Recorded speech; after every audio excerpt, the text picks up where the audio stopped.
On a chanté des beaux chants, des beaux cantiques sur la croix. Récemment, un ami avec qui je fais un groupe de croissance, et si vous ne connaissez pas les groupes de croissance, je vous encourage vraiment à en faire. Un ami avec lequel on se voit toutes les semaines, toutes les 2 semaines, et puis on essaie de voir comment on va spirituellement, quels sont les péchés qu'on a besoin à confesser. Parce que c'est vrai que sans la confession des péchés, et je suis le premier à l'avouer, j'irai pas très loin. On a besoin de ce soutien, on a besoin d'être entouré. Et avec cet ami, on a souvent des conversations autour de la Bible. Et récemment, il m'a demandé, mais voilà, moi la croix, je comprends le sens. Ce que Jésus a fait à la croix pour moi, pour mes péchés, pour me pardonner, pour me donner la vie éternelle. Mais la résurrection, ça change quoi pour mon quotidien? Le fait que Jésus soit ressuscité. Bonne question. La mort, on l'a chanté, c'est notre délivrance, c'est notre espérance, mais pratiquement parlant, la résurrection de Jésus, ça change quoi à notre quotidien? Alors c'est frappant parce que quand on regarde à l'histoire du christianisme, c'est centré sur la résurrection. Ce n'est pas une invention lointaine qui va arriver des dizaines, des vingtaines, cinquantaines d'années plus tard. La première prédication de l'Évangile dans le Nouveau Testament, suite à l'ascension de Jésus, de Pierre à Jérusalem, elle est centrée sur la résurrection de Jésus-Christ. Et cette prédication, c'est de la bombe. Il y a 3000 personnes qui se convertissent en entendant ce message de la résurrection dans la ville de Jérusalem. Pierre va parler en Actes chapitre 2, verset 32, c'est ce Jésus que Dieu a ressuscité. Nous en sommes tous témoins. Élevé à la droite de Dieu, il a reçu du Père le Saint-Esprit qui avait été promis, et il l'a déversé, comme vous le voyez et l'entendez maintenant. David, en effet, n'est pas monté au ciel, mais lui-même a dit, le Seigneur dit à mon Seigneur, assieds-toi à ma droite, jusqu'à ce que j'ai fait de tes ennemis ton marchepied. Que toute la communauté d'Israël sache donc avec certitude que Dieu a fait Seigneur et Messie ce Jésus que vous avez crucifié. Et là, dans la même ville où Jésus a été mis à mort, il y a 3000 personnes qui se repentent et qui se convertissent. Parce qu'ils ont été témoins de ces faits. Ils ont vu Jésus mort, et là, ils entendent le message par des centaines de témoins du Jésus ressuscité. Et une seconde, je vais éteindre ça.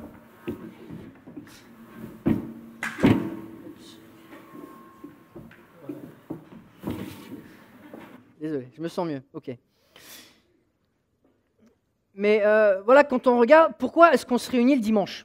C'est quoi le dimanche? Et quand c'est que cette tradition a commencé? 100 ans, 200 ans après le début du christianisme?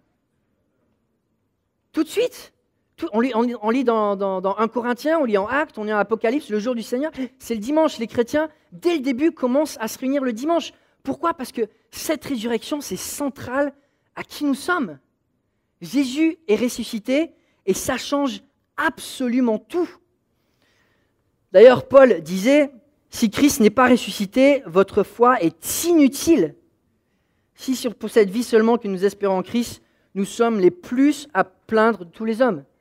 Paul va dire, si la résurrection n'existe pas, on est les pires des losers, les chrétiens. On est les plus trompés, on est les plus aveugles, on est les plus loin de ce qui pourrait nous apporter le bonheur. Si Christ n'est pas ressuscité, on est un petit peu des abrutis. Et d'ailleurs, c'est ce que la plupart du monde croit. Richard Dawkins, un militant athée, connu pour ses citations et ses interventions, il dit probablement ce qui se passa pour Jésus, ce qui se passe pour chacun de nous quand nous mourrons. Nous nous décomposons. Les récits de la résurrection de Jésus et de son ascension sont aussi bien documentés que Jacques et les haricots magiques. Et je comprends le commentaire, parce que si Jésus est vraiment ressuscité, si c'est vraiment un fait historique, ça bouleverse absolument tout. Ça bouleverse absolument tout, ça revendique le message de Jésus, sa vie, son évangile. Ça montre que Jésus est le chemin pour aller vers Dieu, la vérité, la vie. Et c'est pour ça que Charles Spurgeon, pasteur du 19e siècle, sur la vie parfaite de Jésus, sur cette mort qu'il a donnée pour nous et sa victoire sur la mort, il dit, sur cette vie que je n'ai pas vécue, celle de Christ, sur cette mort que je n'ai pas subie, je mise mon éternité sur la résurrection. La résurrection, c'est notre espérance. On mise notre vie, on mise le sens de cette vie et la vie après la mort sur la résurrection. Et c'est pour cela que Jean écrit ce récit. Il écrit, comme on va lire à la fin du chapitre 20, où nous en sommes dans l'évangile de Jean, le récit de la résurrection de Christ est fini. J'ai écrit ces choses pour vous donner une foi, comme on va le voir, indestructible. Et j'ai 4 points ce matin, mais je vous avoue que je n'irai pas plus loin que le premier probablement, parce qu'il y a beaucoup de choses à dire, dans laquelle Jean va nous donner 4 points sur la résurrection de Christ, qui nous donne une foi indestructible. Et la première, c'est que Jean insiste que la mort de Christ, c'était prévu depuis longtemps. La mort de Christ et la résurrection, comme on l'a vu, c'est le résultat de prophétie. La mort a été annoncée et la résurrection a été annoncée. Ça fait partie du plan de Dieu. Et c'est ce que les disciples ont compris après coup. Je vous invite à ouvrir vos Bibles. On va lire en Jean chapitre 20, versets 1 à 10. La gloire du Fils révélée par la résurrection et par l'accomplissement des prophéties. Jean chapitre 20, versets 1 à 10. Le dimanche, Marie de Magdala se rendit au tombeau de bon matin. Alors qu'il faisait encore sombre, et elle vit que la pierre avait été enlevée de l'entrée du tombeau, elle courut trouver Simon-Pierre et l'autre disciple que Jésus aimait et leur dit « Ils ont enlevé le Seigneur du tombeau et nous ne savons pas où ils l'ont mis. » Pierre et l'autre disciple sortirent donc et allèrent au tombeau. Ils couraient tous les deux ensemble, mais l'autre disciple courait plus vite que Pierre et arriva le premier au tombeau. Et se penchant, il vit les bandelettes posées par terre. Cependant, il n'entra pas. Simon-Pierre, qui le suivait, arriva et entra dans le tombeau. Il vit les bandelettes posées par terre. Le linge qu'on avait mis sur la tête de Jésus n'était pas avec les bandes, mais enroulé dans un endroit à part. Alors l'autre disciple, qui était arrivé le premier au tombeau, entra aussi, il vit et il crut. En effet, il n'avait pas encore compris que d'après l'Écriture, Jésus devait ressusciter. Ensuite, les disciples repartirent chez eux. On voit cette première scène de la résurrection, cette première scène où le tombeau est vide. Et le premier fait indiscutable de l'histoire, c'est que le tombeau est vide. Jésus n'était plus dans le tombeau. Et là, il y a toutes sortes de théories qui ont été avancées pour expliquer pourquoi ce tombeau est vide, mais le fait est que le tombeau est vide. Jésus n'est plus dans le tombeau, son corps est introuvable dans le tombeau. Et Jean le note, Jésus devait ressusciter selon les Écritures. Paul, lorsqu'il décrit son évangile, il va dire la même chose. Je vous ai transmis avant tout le message que moi aussi j'ai reçu. Christ est mort pour nos péchés, conformément aux Écritures. Il a été enseveli et il est ressuscité le 3e jour, conformément aux Écritures. Ensuite, il est apparu à Céphas, Pierre, puis aux 12. Après cela, il est apparu à plus de 500 frères et sœurs à la fois, dont la plupart sont encore vivants et dont quelques-uns sont morts. Paul cite un nombre surprenant de témoins, certains qui sont encore en vie, et c'est pour ça qu'on voit une masse de conversions. Parce que les habitants de Jérusalem ont devant eux des gens qui ont vu Christ ressusciter et qui sont prêts à mourir pour ce message. Et ce n'est pas un message un mythe qui a pris des dizaines et des centaines d'années pour se développer. Dès que Jésus est ressuscité, les chrétiens vont commencer à proclamer le message de la nouvelle vie en Christ et de la puissance de Christ par sa résurrection.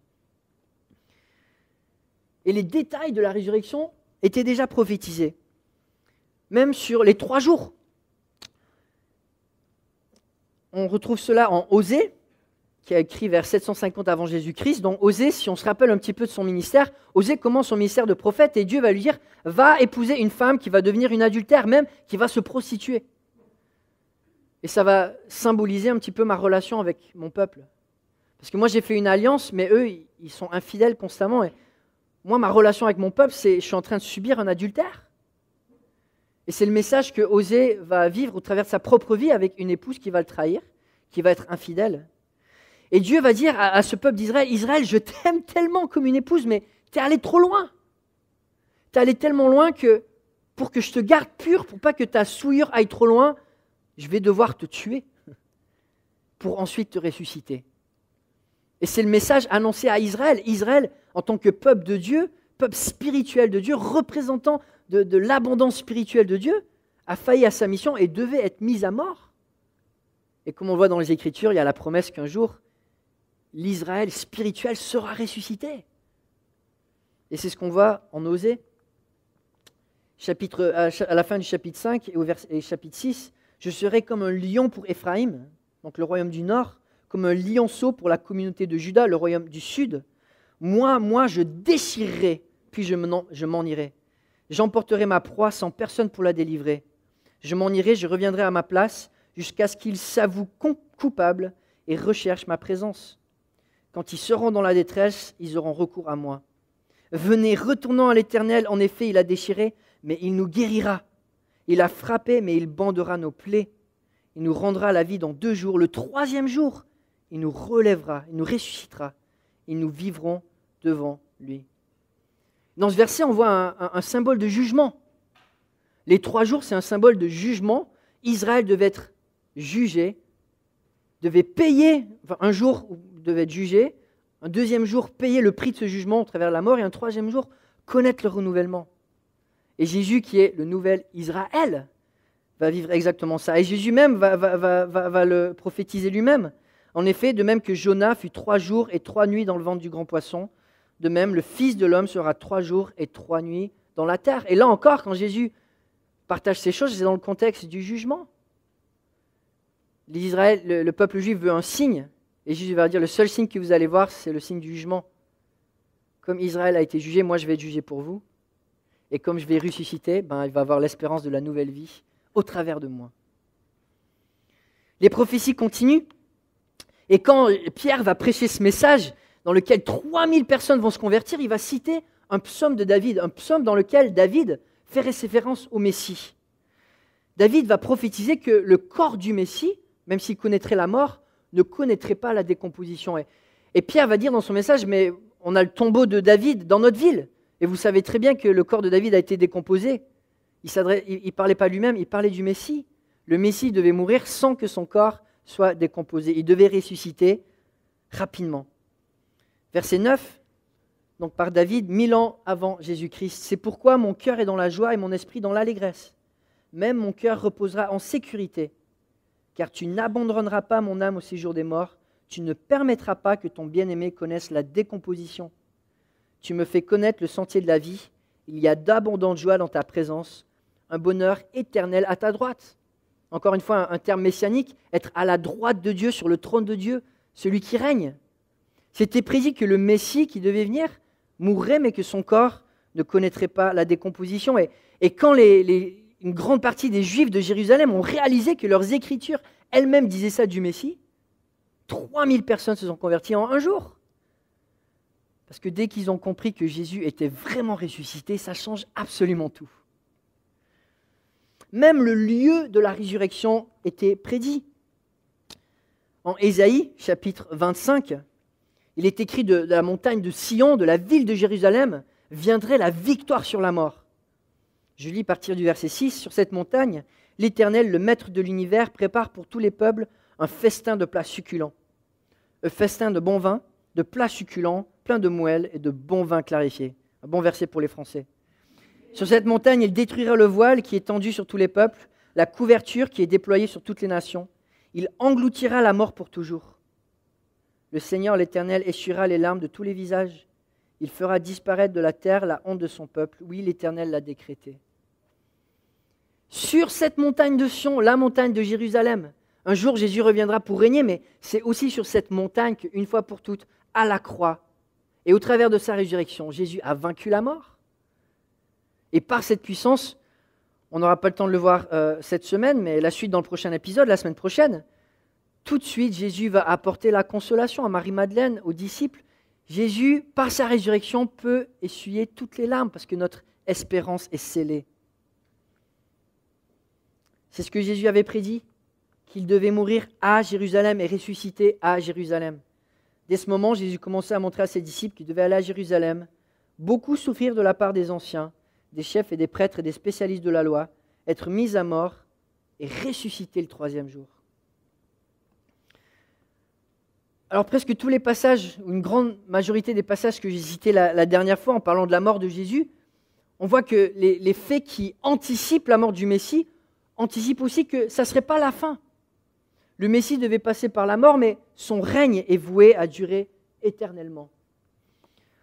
On le voit en Zacharie 12, 10, c'est annoncé que les Juifs qui transperceraient le Messie un jour seraient confrontés au Messie ressuscité.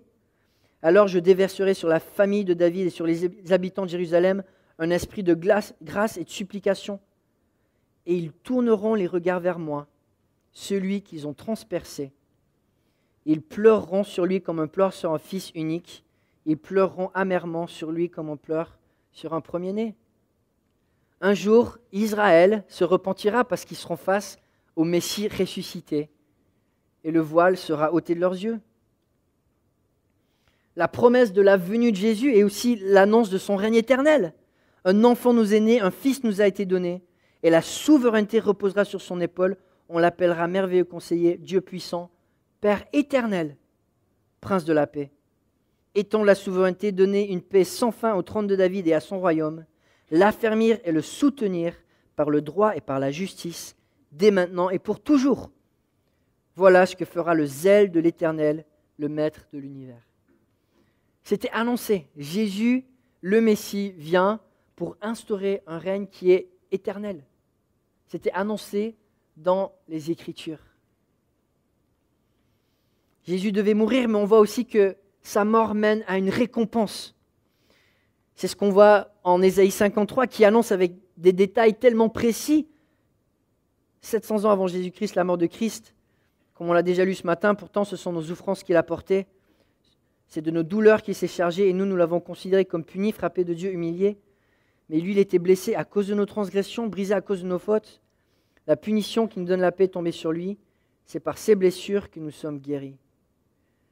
Mais on le sait, le chapitre ne s'arrête pas là. Verset 10, l'Éternel a voulu le briser par la souffrance. Si tu fais de sa vie un sacrifice de culpabilité, il verra une descendance et vivra longtemps. Et la volonté de l'Éternel sera accomplie par son intermédiaire. Après tant de troubles, il verra la lumière et sera satisfait. Par sa connaissance, mon serviteur juste procurera la justice à beaucoup d'hommes. C'est lui qui portera leurs fautes. Voilà pourquoi je lui donnerai sa part au milieu de beaucoup et il partagera le butin avec les puissants. Parce qu'il s'est dépouillé lui-même jusqu'à la mort et qu'il a été compté parmi les criminels, parce qu'il a porté le péché de beaucoup d'hommes et qu'il est intervenu en faveur de coupables. C'était le message. Jésus devait mourir pour nos péchés, mais ça ne s'arrête pas là. Ça ne s'arrête pas là. Jésus triomphe contre nos péchés, mais il triomphe contre la mort. Et c'est notre espérance la plus sûre, la plus concrète. Qu'en Christ ressuscité, nous avons un fait historique.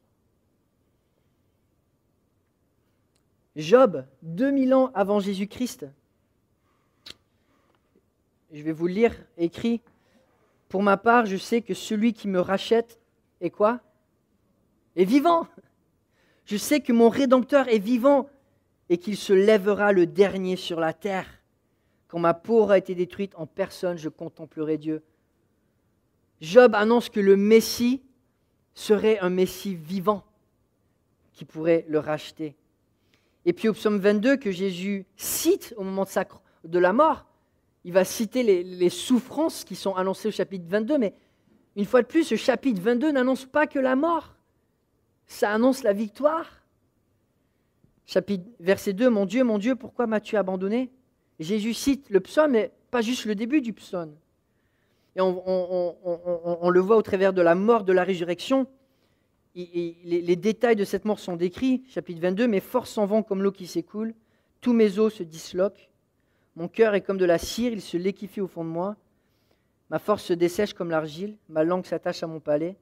Tu me réduis à la poussière de la mort, oui, des chiens m'environnent. Une bande de scélérats rôde autour de moi. Ils ont percé mes mains et mes pieds. Je pourrais compter tous mes os, eux ils observent, ils me regardent, ils se partagent mes vêtements, ils tirent au sort mon habit. En 1000 ans avant Jésus-Christ, on a cette description détail par détail de la mort de Jésus, mais ça ne s'arrête pas là. Tu seras dans la grande assemblée l'objet de mes louanges. J'accomplirai mes vœux en présence de ceux qui craignent. Les malheureux changeront et seront rassasiés. Ceux qui cherchent l'Éternel le célébreront. Que votre cœur vive à perpétuité. Tous les peuples de la terre se souviendront de l'Éternel. et se tourneront vers lui. Toutes les familles des nations se prosterneront devant toi. Dieu incarné, le Messie qui régnera sur terre, que les peuples vont pouvoir voir de leurs yeux. On part du Messie. Régnera en tant que Messie ressuscité.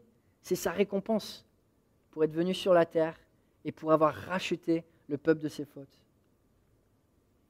La promesse du règne éternel était donnée au Messie en tant que roi, en tant que rôle de prééminence. Et on le voit au chapitre 2, dans lequel il y a cette prophétie faite aux descendants de David, le Messie. Je veux proclamer le décret de l'Éternel, il m'a dit, tu es mon fils, je t'ai engendré aujourd'hui.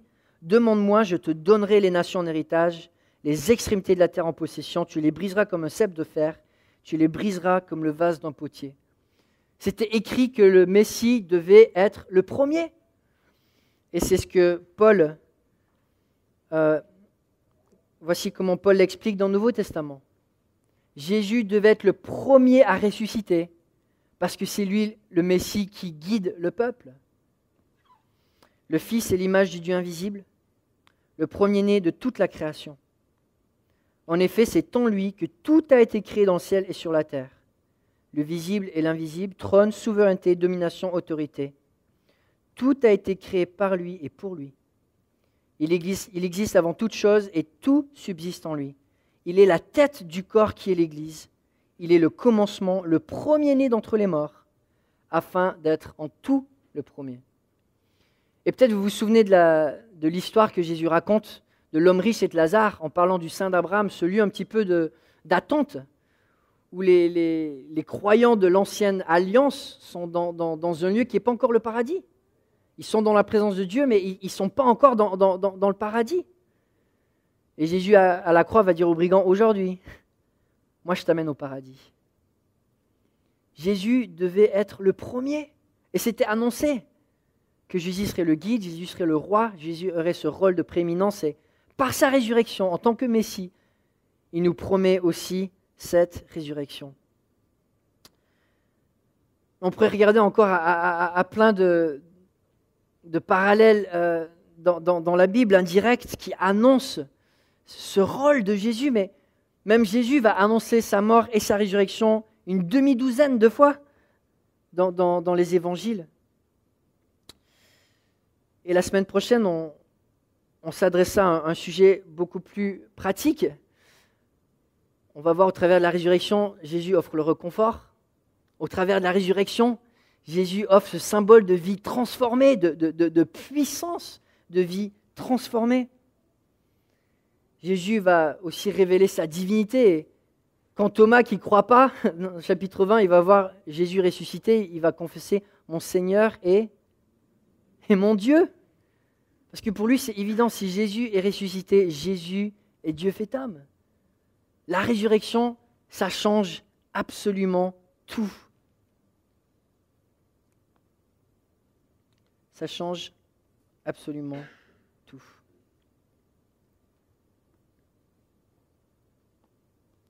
Et on se réunit, encore une fois, le dimanche, pour célébrer cette résurrection. Et qu'est-ce que ça change à notre vie au quotidien? Qu'est-ce que ça change? Quand Jean conclut son épître, il va nous dire « Jésus a accompli encore en présence de ses disciples beaucoup d'autres signes qui ne sont pas décrits dans ce livre, mais ceux-ci ont été décrits afin que vous croyiez que Jésus est le Messie, le Fils de Dieu, et qu'en croyant, vous ayez la vie en son nom. » Jean nous donne tellement de preuves que le Messie qu'on adore est le Messie ressuscité. Que le Messie qu'on adore est digne d'une foi vibrante. Il est digne de notre confiance. Et qu'en lui, quand on médite sur qui Christ est, on peut avoir une vie abondante. Et on se réunit le dimanche, mais est-ce qu'on médite souvent, est-ce qu'on réfléchit souvent à la résurrection? Au renouveau qu'on a en Christ, en cette puissance que Christ a révélée à la croix. Quand Paul pense à sa vie de chrétien, il va dire, moi j'ai une chose en tête, je quitte tout pour poursuivre la puissance de la résurrection. C'est ce qu'il va écrire en Philippiens chapitre 3, versets 8 à 11. Il va dire, toutes ces choses que j'avais, le succès dans le monde, ces rôles de grandeur, il va dire, je considère même tout comme une perte, comme des ordures à cause du bien suprême qui est la connaissance de Jésus-Christ mon Seigneur. À cause de lui, je me suis laissé dépouiller de tout. Je considère tout cela comme des ordures afin de gagner Christ et d'être trouvé en lui, non comme avec ma justice, celle qui vient de la loi, mais avec celle qui s'obtient par la foi en Christ, la justice qui vient de Dieu et qui est fondée sur la foi. Ainsi, je connaîtrai Christ, la puissance de sa résurrection et la communion à ses souffrances, en devenant conforme à lui dans sa mort, pour parvenir d'une manière ou d'une autre à la résurrection des morts. Et Paul, il ne dit pas « j'espère un jour ressusciter des morts », et il sait qu'il va ressusciter des morts, mais il dit « j'ai tellement envie de connaître cette puissance et cette beauté de la résurrection, j'ai envie de la comprendre. Jésus l'a rendue accessible et je cours pour pouvoir vivre cette réalité du Christ ressuscité. » Et comme Spurgeon le disait, à défaut de pouvoir emmener son âme au ciel pendant sa vie sur terre, il veut amener le ciel dans son âme. Et ça, c'est vivre avec les yeux tournés vers la puissance de la résurrection. Vivre avec la puissance du paradis dans notre quotidien, au travers de notre relation avec Jésus-Christ. Le sauveur que nous voulons suivre et imiter est un sauveur ressuscité, qui a vaincu la mort et qui l'a fait en suivant au moindre détail des douzaines de prophéties. Il est au contrôle absolu, absolu. Et il mérite une foi qui est complète. Quand Pierre a prêché ce premier message de la résurrection, ça a bouleversé toute la ville de Jérusalem. Ça a bouleversé toute la ville de Jérusalem. Quand le peuple a compris que le Messie était venu, qu'il était mort et qu'il était ressuscité, ça change absolument tout. Je finis encore une fois par une citation de mon ami Spurgeon. Il dit « Nous nous réunissons ensemble le premier jour de la semaine plutôt que le 7e, parce que la rédemption est une œuvre bien plus grande que la création, et encore plus digne de commémoration, comme l'était le sabbat le samedi, le dernier jour de la création, et parce que le repos qui s'ensuit de la création est de loin surpassé par le repos qui s'ensuit de la rédemption complète. Comme les apôtres, nous nous réunissions le premier jour de la semaine et espérons que Jésus se tient au milieu de nous pour dire que la paix soit avec vous, comme il fait plus tard en Jean chapitre 20. Notre Seigneur a enlevé le sabbat de ces vieilles charnières rouillées qui l'attachaient à la loi et l'a placé sur de nouvelles charnières dorées que son amour a façonnées. Il a placé notre journée de repos non pas à la fin d'une semaine de labeur, mais au début.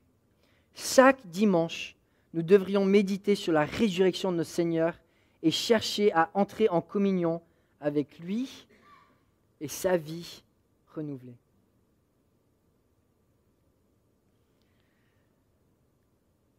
Ça fait 2000 ans qu'on se réunit le dimanche. Il y a une raison.